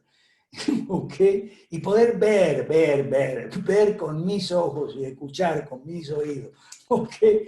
O sea, todas esas oficinas públicas las ocupa gente de la izquierda. O que en muchos casos, no poco, obedece líneas desde de los partidos de izquierda, o si no obedece líneas de los partidos de izquierda directamente, su mentalidad es de izquierda, su cultura es marxista. Entonces, la izquierda utiliza toda esa gente para promover violencia, para sancionar, por ejemplo, leyes que saben que van a promover la violencia. O sea, en las altas cúpulas, en el Foro de Sao Paulo, por ejemplo, saben perfectamente que esas leyes van a causar violencia y por eso levantan la mano y las aprueban y salen sancionadas. Y ahí vienen los estúpidos antipolíticos como, ay, que no trabajan los congresistas, que faltan a las sesiones y no se pueden votar las leyes. ¡Qué bueno! Gracias al Señor que faltan a las sesiones y no pueden votar aprobar las leyes malas, por Dios. ¿Ok? Entonces, tenemos que la derecha politiquera, la derecha empresarial, entre comillas, de las cámaras empresariales, la derecha mediática, ¿ok? Es derecha convencional, es reaccionaria, en el mejor de los casos, cuando no es de izquierda. O sea, cuando no es de izquierda es derecha convencional, o la derecha clerical, o la derecha militar, incluso en algunos casos, no en los amigos que está haciendo Jorge, que son militares, o el caso de los amigos de Rodrigo en Chile, que son militares de lo bueno. O sea, son militares que han entendido 2 cosas muy importantes. Han entendido que el enemigo es la izquierda, pero han aprendido que la manera de quitarle a la izquierda, es decir, de derrotarla, de vencerla a la izquierda, es quitarle los pretextos y quitarle los recursos. Si tú le quitas los pretextos y le quitas los recursos, ¿qué va a hacer la izquierda? Se muere de inanición, ¿ok? Perece, así de simple, se evapora. Pero para eso hay que hacer reformas de fondo. El señor Uribe no hizo ni una sola reforma de fondo, no hizo nada. Además de eso, eligió un sucesor que lo apuñaló por la espalda, y no una vez, sino varias veces, rodeado de gente marxista. ¿Okay? El señor Juan Manuel Santos. Y a Juan Manuel Santos le sucede este otro duque, que es gobierno con un partido uribista que es un nido de marxistas. Ese es el legado de Uribe, por Dios. ¿Y ahora qué hace Uribe? Hace lo que hace muy bien y sabe hacer la izquierda, victimizarse. Y a lo mejor eso le gana votos, sí, yo no voy a discutir, porque hay demasiada gente fanática, estúpida, que, oh sí, yo voto por el que diga Uribe. Esa era una gran consigna de campaña electoral en Colombia. Yo voto por el que diga Uribe. Sí se hunda Colombia. Bueno, ahí con su pan se lo coman, como decía la picaresca española. Entonces, tenemos ese problema. La derecha de los influencers son, o sea, todos sabemos, ¿no? Los divas y divos de YouTube, los que tienen miles de reproducciones y todo eso, también son derecha reaccionaria, ¿ok? No tienen una propuesta como tenemos nosotros, ¿ok? Fíjense, por ejemplo, lo otro que quería hablar es el famoso, famoso por los momentos, por las redes sociales, el concurso de Relial. El concurso de Relial, la Red Liberal de América Latina, es un mamarracho de pie a cabeza. Se basa en 3 supuestos, y los 3 supuestos son falsos de toda falsedad. Revisen ese concurso de políticas públicas ahí están solamente las bases, pero no está en qué consiste. ¿Ok? Hay un video, búsquelo por YouTube, concurso de Relial. Los tres supuestos que están en la base de ese concurso son todos falsos. El primero es el siguiente, y lo declaran de entrada, ese sí lo declaran. Dice, las reformas estructurales son imposibles. ¿Eso qué quiere decir? Y que esa derecha se rindió antes de dar pelea. Ah, si las reformas estructurales son imposibles, entonces, bueno, ¿qué vamos a hacer? Entonces proponen un concurso sobre microreformas, pero vamos a demostrar la falsedad. Es totalmente falso que las reformas estructurales sean imposibles. Así como fueron posibles en Europa, así como fueron posibles en Asia y en África, nosotros estudiamos la transitología, es perfectamente posible, solo que hay que formar partidos políticos que crezcan desde la oposición inteligente y eficaz hasta ser gobierno. Y ser gobierno no es solo ser presidente, sino estar presente en las cámaras, en el Congreso. ¿Okay? Entonces, el primer supuesto es totalmente falso, implica una rendición sin condiciones ante la izquierda. Resulta que la izquierda nunca, jamás, ni por un momento, ha dicho que sea imposible acabar con el capitalismo. Ha promovido la violencia en todas sus formas con el objetivo de servirse de la violencia en cualquiera de sus formas para acabar con el capitalismo, que es lo que ellos quieren, y ahora en este siglo no solo con el capitalismo, también con el matrimonio y la familia, que van unidos al capitalismo, como ya estaba previsto desde las obras juveniles de Marx y desde las obras de Engels. ¿Okay? La izquierda, óigame bien, a ver si aprendemos, la izquierda jamás se rinde, ni aún vencida. La izquierda no se rinde, la derecha sí se rinde. La derecha es como esta porquería de Relial.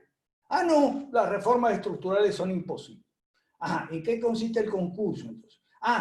Proponga idea de microreforma, o sea, que tú puedas hacer en tu vecindario, en tu barrio, o en tu escuela, o en tu lugar donde tú vives, trabajas o estudias, ¿ok? Microreforma, lo que nosotros llamamos reformas particulares, pero que nosotros sabemos muy bien que sin derogar las leyes malas y hacer las 5 reformas son imposibles. Entonces, el segundo supuesto también es falso. Estos tipos de realidad son unos mentirosos, unos bandidos, unos engañadores. ¿Ok? Yo ahora, a partir de hoy, le declaro la guerra a la derecha reaccionaria.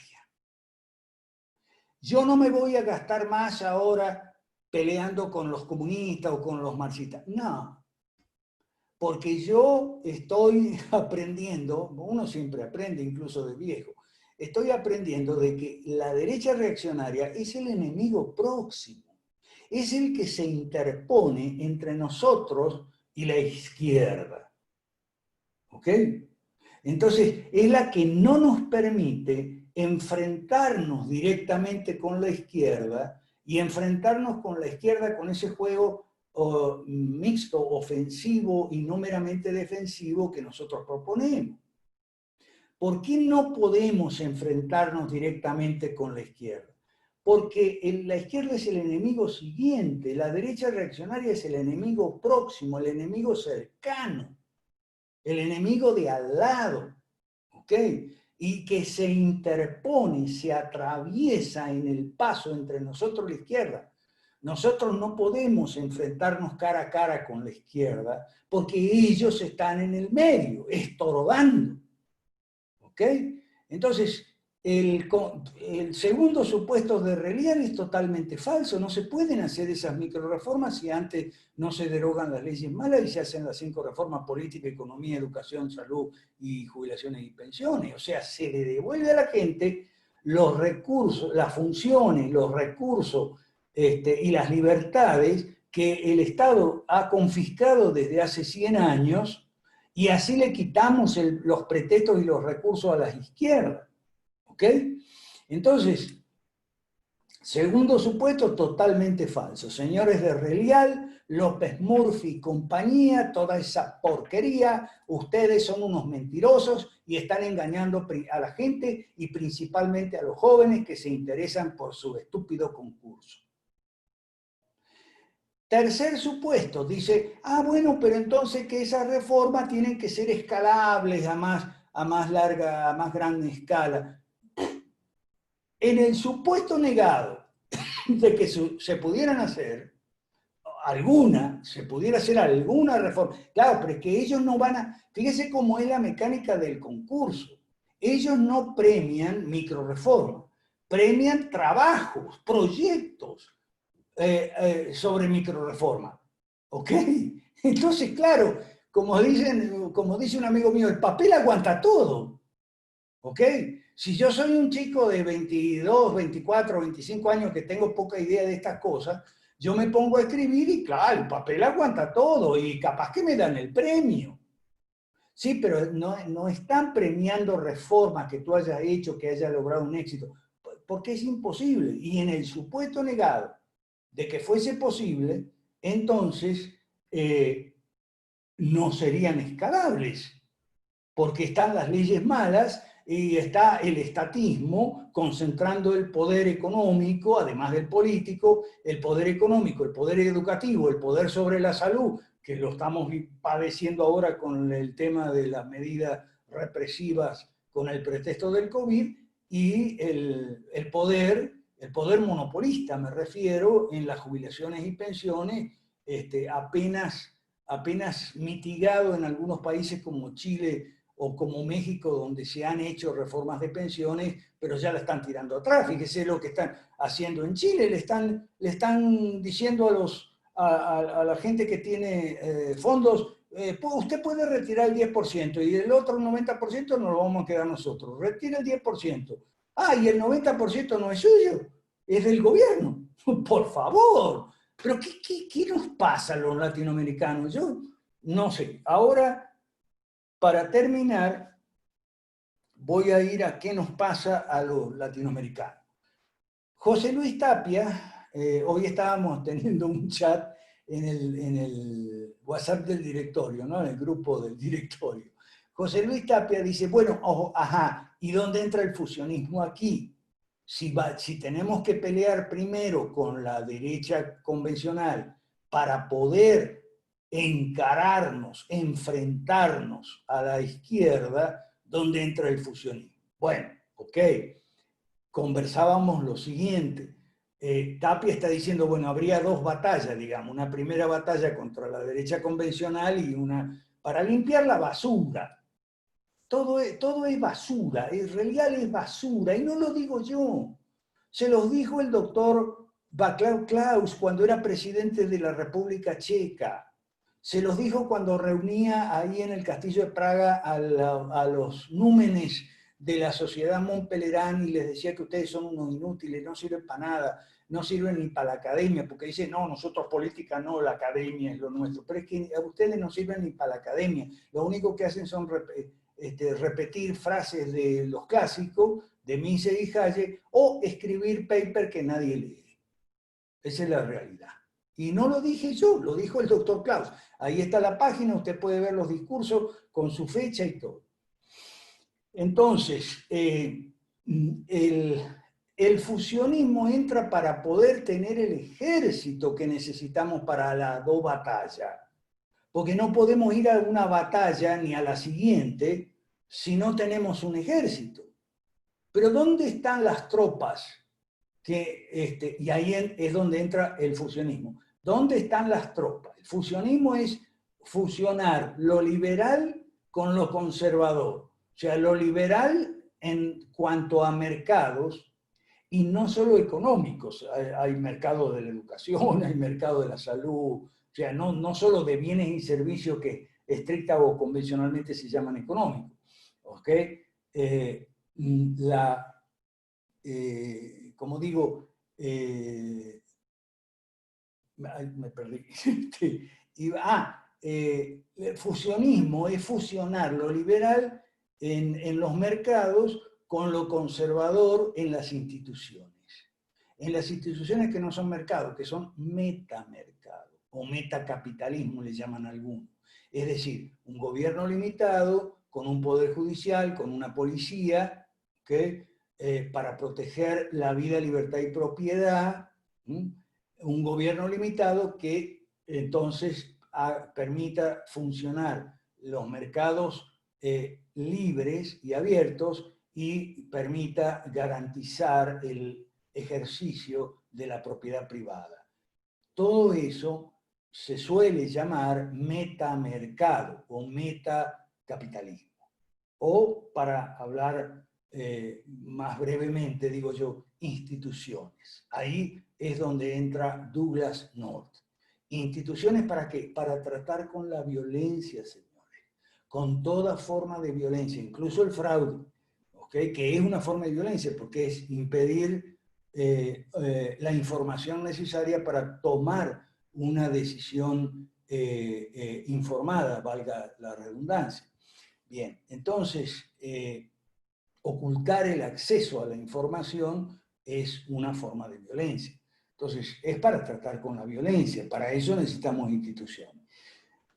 Entonces, fusionar, ¿dónde están los sectores potencialmente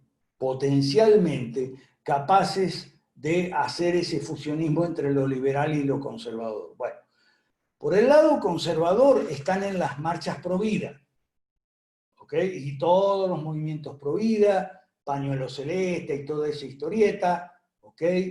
Que son cientos de miles de personas que cada vez que se les convoca van a las marchas contra el aborto. Pero resulta que esas personas que son conservadoras en materia cultural no son, son estatistas o incluso son marxistas en economía.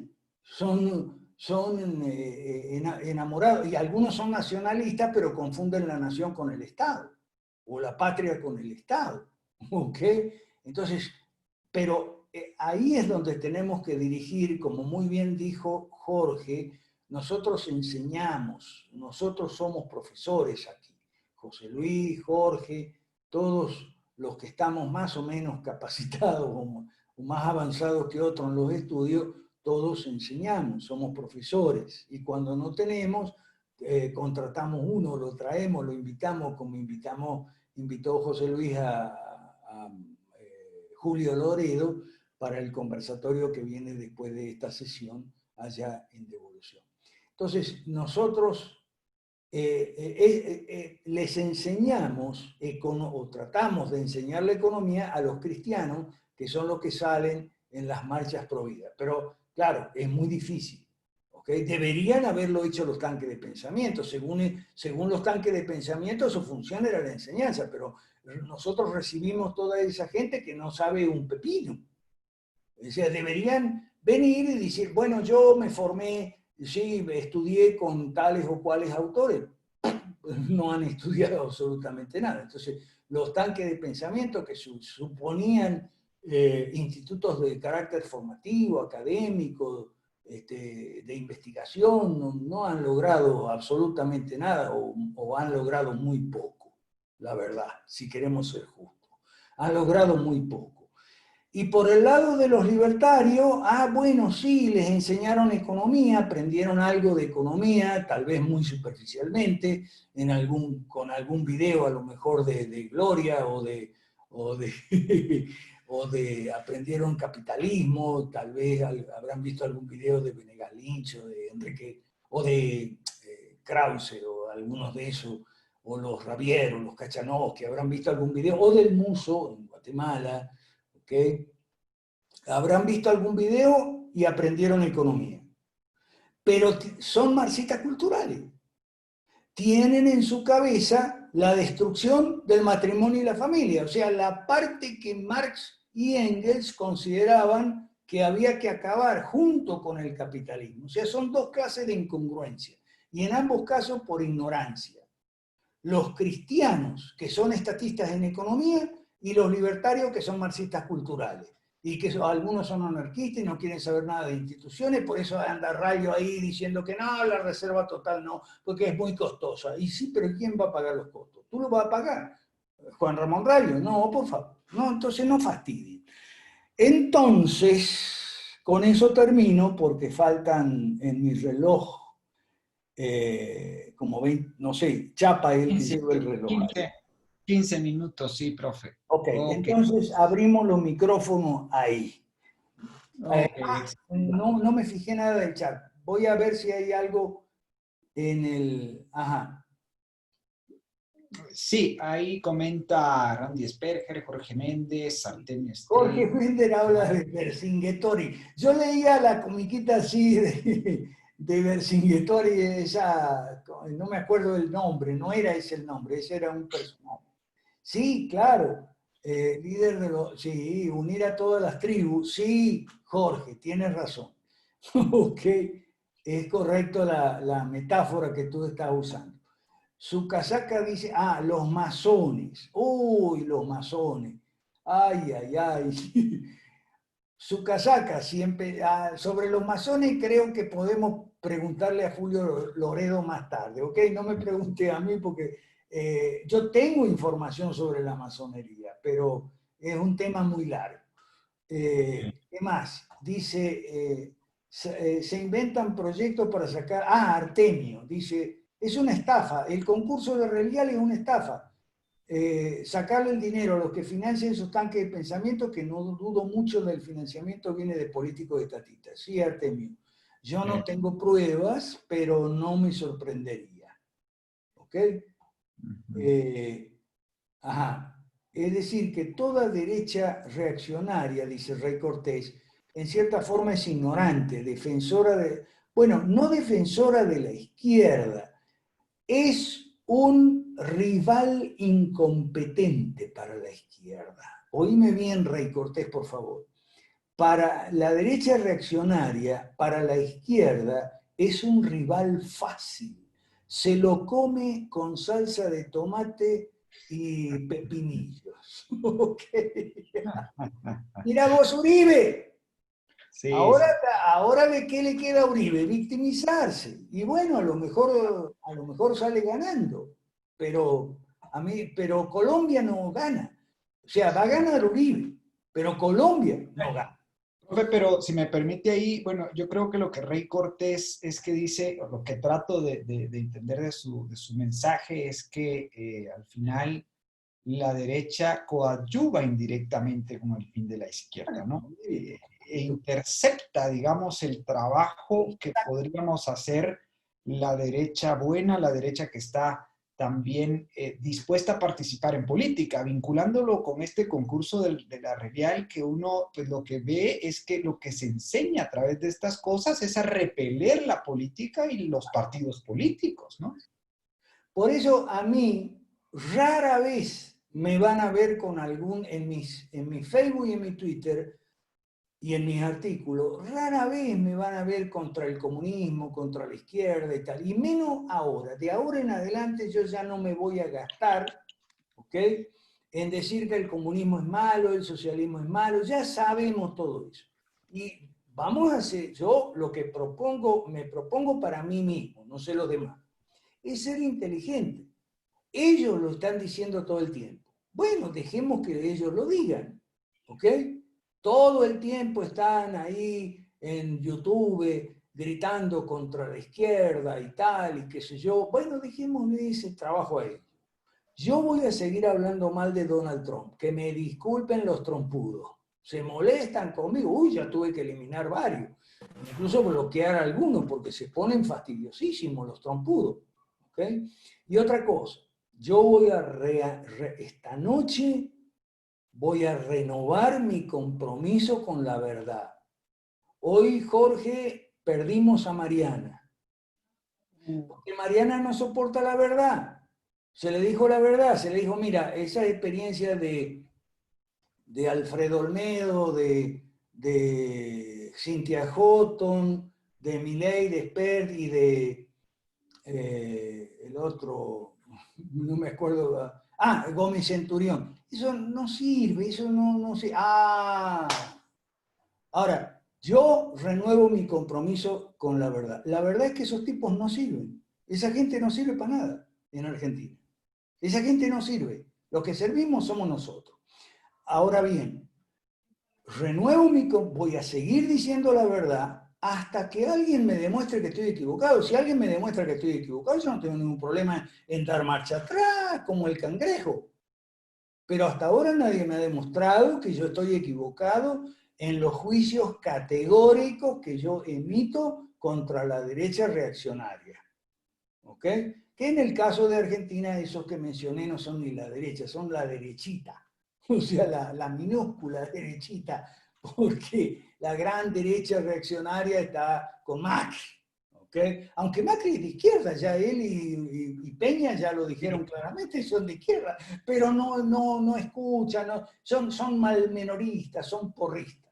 Bueno, aquí... Bueno, qué lamento lo de Marcela, pero bueno, John Muñoz tiene la mano... Ariana. Es que no, Jorge, yo Mariano. lo lamento mucho, pero es que son personas que no soportan que se les digan las verdades. Y así no podemos trabajar, Jorge. No podemos trabajar en la mentira. Y voy a decir otra cosa muy importante. Tampoco podemos trabajar en un terreno intermedio entre la verdad y la mentira. El terreno intermedio entre la verdad y la mentira es un terreno resbaloso, fangoso, donde te tropiezas con toda facilidad y no es lo que moralmente se debe. Entonces, yo hoy le invité, para representar a Argentina en el directorio, hoy le invité a Fisetti si en la reunión de septiembre él pudiera estar como invitado para tener un representante de Argentina, porque Argentina es un problema demasiado serio y que a mí me duele mucho por las razones que todos conocen. Obvias. Claro. John Muñoz ahí, Jorge. Sí, sí, adelante, John. Buenas noches, maestro, nuevamente. Te quiero hacer una pregunta, Alberto. Yo capto así, ¿por qué los gobiernos socialistas establecen políticas con la derecha convencional o reaccionaria? Tal vez es para fortalecer al estatismo con leyes malas. Por supuesto. Por supuesto. Ese es el objetivo. Ese es el objetivo final de esta pantomima que ellos les llevan. Sí, señor. Y si lees mi libro La Ley Mala, eso tiene nombre, se llama pacto social. ¿Okay? El pacto social es entre la izquierda blanda y la derecha mala y se celebra en el Parlamento. Consiste en esto. La izquierda blanda presenta todas las leyes salariales y sindicales y los planes sociales que salen costosísimos y tal. Entonces la derecha mala le dice, ok, yo te apruebo esas leyes, pero vos aprobame las leyes proteccionistas de la economía. Porque con esas leyes sociales, entre comillas, los empresarios nos fundimos y no podemos dejar de comer. Entonces nosotros también comemos. Entonces hacen un intercambio. Las leyes malas de la izquierda blanda reciben los votos de la derecha mala y viceversa. Las leyes de la derecha mala, que son proteccionistas, aranceles y demás, reciben votos de los votos de la izquierda blanda. El objetivo es supuestamente parar a la izquierda dura, pero no la paran. A los que nos paran son a nosotros, con esa artimaña que tú muy bien, John Muñoz, has descrito en tu pregunta, con esa pantomima. No, es que no es pantomima, yo no le llamaría pantomima, porque lamentablemente no es una pantomima, es algo muy, muy serio. ¿Okay? Una pantomima es una cosa graciosa que imita, no, es algo muy real y muy serio, y muy perverso. Se llama pacto social. La derecha mala se justifica diciendo que eso es para parar a la izquierda dura, pero no la para. Mirá cómo no la para en Chile, que están incendiando ese país. Y el idiota de Piñera no hace absolutamente nada. ¿Ok? Mira lo que pasa en Colombia, que al jefe de la derecha mala lo han, claro, le han dado prisión domiciliaria, el tipo está en la casa de campo de él es una especie de resort, ¿no? Pero bueno, le han infligido una humillación. Lo han humillado a Uribe. O sea, todos sus pactos con la izquierda, o con, mejor dicho, con las izquierdas, todo el armado de un partido supuestamente de centro, pero lleno de marxistas, toda la consigna aquella de yo voto por el que diga Uribe, y todo, no le sirvió para nada a Uribe, y a Colombia menos. No sé si soy claro. Ok. Sí, sí, bastante, profe, sí. No, en Guatemala me hace sentido todo esto porque hoy se suelta la noticia, ¿no? De que le buscan, ya oficialmente los Estados Unidos le busca al ex ministro de Economía en tiempos del presidente Jimmy Morales y lo denuncia por un trasiego de dólares y un lavado de dinero equivalente a 10 millones de dólares, ¿no? Un golpazo duro. Y parece que en ese contubernio hay un funcionario bancario de por medio. Entonces, bueno, ese bombazo cayó hoy y bueno, yo advierto que es pues dosis de su propia medicina, ¿no? A estos que no hacen las reformas. Por cierto, fue con quien se reuniera el doctor Václav Klaus cuando estuviera acá y tuve la chance de enviarle la noticia al asesor del presidente Klaus y le dijo, bueno, mira aquí con el ministro que se reunió el presidente Klaus, ¿no? Y recuerdo que el presidente Klaus fue muy categórico en esa reunión hace 2 años con el ministro, en aquel entonces, ministro Asisclo Valladares Urruela es el nombre, y el ministro en ese entonces estaba abogando, fíjense amigos, por una ley de competencia. Y entonces le decía, es que es necesario un fair trade por aquí, fair trade por allá, fair trade por aquí. Y el presidente Klaus le escucha, ¿no? Muy amablemente y le dice, lo que es necesario es un free trade, no un fair trade. Bueno, entonces, hoy ese ministro con el que con el que reuniéramos al presidente Klaus, supuestamente de derechas y tal, ¿no? O sea, le dijimos, ahí esta ley, ministro, no es una ley buena, no es, hay que abrir los mercados, hay que cerrarlas. Pero bueno, no lo entendió ni mucho menos y bueno. No, es que no entienden nada, no entienden porque son brutos por un lado y por otro lado intuyen o sospechan que no les conviene entender, ¿ok? Que están bien así. Ellos sí, creen que están bien así, hasta que les caen estos bombazos de la izquierda. Por cierto, Jorge, ¿cómo se llama el exministro de Jimmy? Ministro de Economía, Asisclo Valladares Urruela. A él es que le han dado orden de detención. Sí, orden de captura desde los Estados Unidos. Sí. Una cosa muy importante, es exactamente lo mismo que pasa aquí en México con Loizaga, exfuncionario del anterior gobierno de Peña Nieto. Es calcado. Entonces, no me vengan con eso de mi país es distinto, mi país es diferente. No es distinto de nada. Estamos bajo la égida de un comando, que, mejor dicho, de varios comandos, no es un comando unificado, ¿ok? Pero la doctrina es la misma.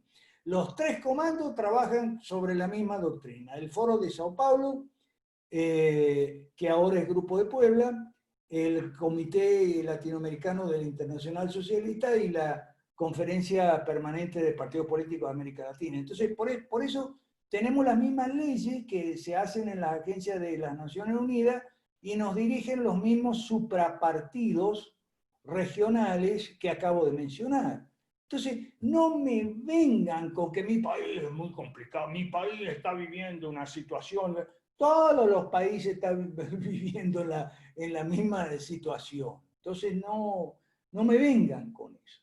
Bueno, Pablo Tai de Perú levantó la mano, ahí si le puedes dar el micrófono y nos quedamos un ratito más, porque después empieza la de Perú, que estamos invitados. Dale, Pablo. Perdón, ok, Pablo Tai, ahora te damos... ya tienes ya. Hola, muy buenas noches con todos. ¿Me escuchan? Sí. Bueno, recientemente me había sumado al Partido de Evolución en Perú y estoy en este proceso de desaprendizaje y aprendizaje. Y yo tengo una consulta sobre lo que mencionó el profesor durante su exposición. Usted mencionó que la derecha, la izquierda se reúne en lo que se llama el Foro de Sao Paulo y que propone, digamos, estas medidas, leyes de tipo que fomentan a la violencia. Yo desde hace tiempo siempre he escuchado el Foro de Sao Paulo, el Grupo de Puebla, y mi duda va si esas reuniones son transmitidas así como se hacen ahorita en el Foro Liberal, que tiene su Facebook Live y uno puede acceder. ¡Qué buena pregunta! Como para ir a husmear, ¿no? Bueno, mira, yo lo husmeo. Ok, voy a contestar esta pregunta y más nada. Después, en todo caso, podemos seguir con este tema el miércoles que viene, porque yo quiero que Jorge nos haga su exhortación final de cierre, que siempre nos hace, sobre toda esta catarata que yo hoy inundé la sala con esta catarata de cosas que yo, del concurso de Relial, del mamarracho y el fracaso o los fracasos de la derecha convencional, incluyendo los divas y divas de YouTube y fusionismo y todo eso. Entonces estoy seguro que Jorge tiene una palabra final ahí que decir. En cuanto a tu pregunta en concreto, bueno, sí, ellos tienen sus reuniones regionales y sus reuniones plenarias, de las cuales la prensa convencional suele informar. Y lo más interesante es que tienen páginas web donde las personas que sentimos curiosidad podemos ir y podemos, claro, no asistir así como nosotros estamos asistiendo aquí, o sea, pero sí podemos revisar los acuerdos, las conclusiones y las directivas en las respectivas páginas web de esas organizaciones que yo he mencionado. ¿Mm? Y además de eso, es importante hacerle seguimiento, porque uno descubre que en la reunión tal que hicieron en Montevideo, acordaron tal cosa. Entonces hay fecha, firma y demás, ¿no? Y entonces, a partir de la semana siguiente, tú puedes ver que en todos los países los asistentes repiten el mismo libreto. Entonces, es tonto eso de que mi país es diferente. No, este es un solo país, olvídate, este es un solo país desde México hasta Tierra del Fuego. ¿Ok? Ahora, que estamos divididos, bueno, ese es otro tema que yo trato en mi artículo sobre balcanización que está en el blog. No sé ni cómo. Entonces, por lo que yo tengo entendido es que estas reuniones son algo así como privadas y luego las conclusiones de esas reuniones son públicas, algo así. Sí, sí, bueno, sí, no, momentito.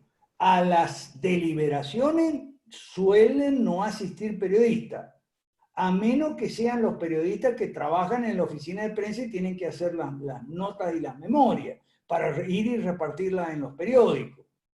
Pero las conclusiones, yo las veo, las conclusiones, yo voy a la página web y lo veo, siempre. Ok, dale, Jorge. Cerrá vos, por favor. Muchas gracias a todos. Gracias a usted, profesor Mansuetti, por sus enseñanzas, su investigación, su análisis de siempre muy bueno para variar, ¿no? Bueno, amigos, habemos 52 personas en la sala, ya se han salido alrededor de unas 10, 12 y bueno, no tengo a la vista quiénes o cuántos hay en Facebook Live, pero en todo caso, mil gracias a todos por su atención, por su disposición a desaprender estatismo, aprender liberalismo clásico. Lo que resta ahora es que desde Sinaloa hasta Tierra del Fuego, pues activar, ¿no? Activar políticamente, llevar este mensaje en clave de FOPRA y empezar a formarnos, a organizar bases, cuadros, cúpulas, hacer propaganda a través de redes sociales, recaudar fondos y activar políticamente en el intento de formar sus partidos políticos 5 reformistas. Hoy, pues, hemos hablado muy especialmente de esa reforma número 2 en economía y finanzas, pero les recuerdo la reforma número 1, gobierno limitado a sus funciones propias, seguridad, justicia y obras públicas, un solo impuesto, partidos políticos realmente privados y un esquema del tipo federal. Y 3 reformas sociales, la reforma 3, 4 y 5, en educación, atención médica y jubilaciones y pensiones. Privatizar, en una palabra, tanto por el lado de la oferta como por el lado de quien hoy demanda esos servicios a través de 3 series de vouchers o cupones.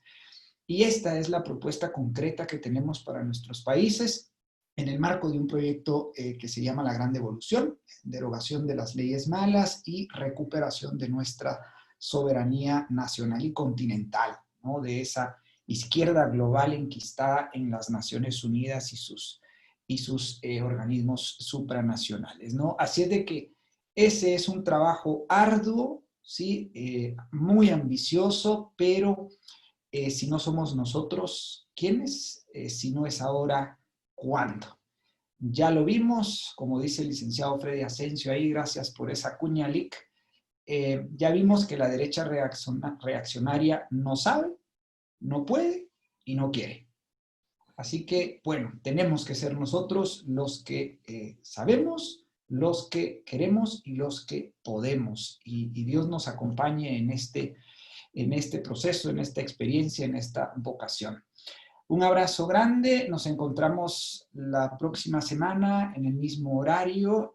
Felicitaciones a todos porque hemos superado las 70 veces compartido este live. No dejen de compartirlo, quienes no lo han hecho, por favor, sigámonos en redes sociales, retuiteemos, demos like, compartamos nuestra información, los tweets del profe, los posts del profe, compartámoslos.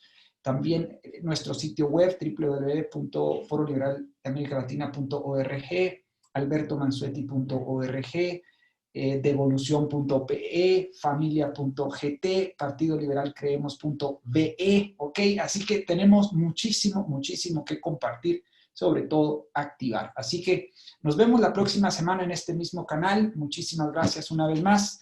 Hacemos camino al andar, sin prisa, pero sin pausa, con Dios y con la verdad por delante. Hasta la próxima.